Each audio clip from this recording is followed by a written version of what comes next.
బులెటిన్లో మరో breaking news చూస్తున్నాం. రాహుల్ ప్రారంభించిన భారత్ జోడో యాత్ర సంవత్సరం పూర్తి చేసుకున్న సందర్భంగా ట్విట్టర్ వేదికగా రేవంత్ రెడ్డి హర్షం వ్యక్తం చేశారు. రాహుల్ పాదయాత్ర దేశాన్ని ఐక్యం చేసిందన్నారు. పాదయాత్ర ద్వారా రాహుల్ గాంధీ పేదలకు భరోసా ఇచ్చారని ట్విట్టర్ వేదికగా రేవంత్ రెడ్డి గుర్తు చేశారు. ఇక భారత్ జోడో యాత్ర ప్రారంభమైన ఏడాదైన సందర్భంగా సోమాజిగూడ నుంచి నెక్లెస్ రోడ్డు వరకు కాంగ్రెస్ నేతలు పాదయాత్ర చేయనున్నారు. సాయంత్రం 4 గంటలకు నిర్వహించనున్న యాత్రలో మాణిక్రావు ఠాక్రే, రేవంత్ రెడ్డి, పలువురు కాంగ్రెస్ నేతలు పాల్గొననున్నారు.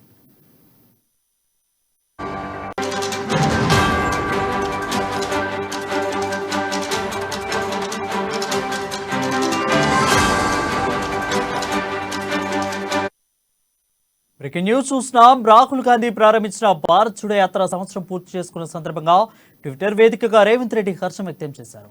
రాహుల్ పాదయాత్ర దేశాన్ని ఐక్యం చేసిందన్నారు.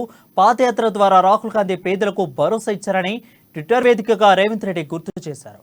ఇక భారత్ జోడో యాత్ర ప్రారంభమైన ఏడాది సందర్భంగా సోమాజిగూడ నుంచి నెక్లెస్ రోడ్డు వరకు కాంగ్రెస్ నేతలు పాదయాత్ర చేయనున్నారు. సాయంత్రం 4 గంటలకు నిర్వహించనున్న యాత్రలో మాణిక్రావు ఠాక్రే, రేవంత్ రెడ్డి సహా పలువురు ముఖ్య కాంగ్రెస్ నేతలు పాల్గొననున్నారు.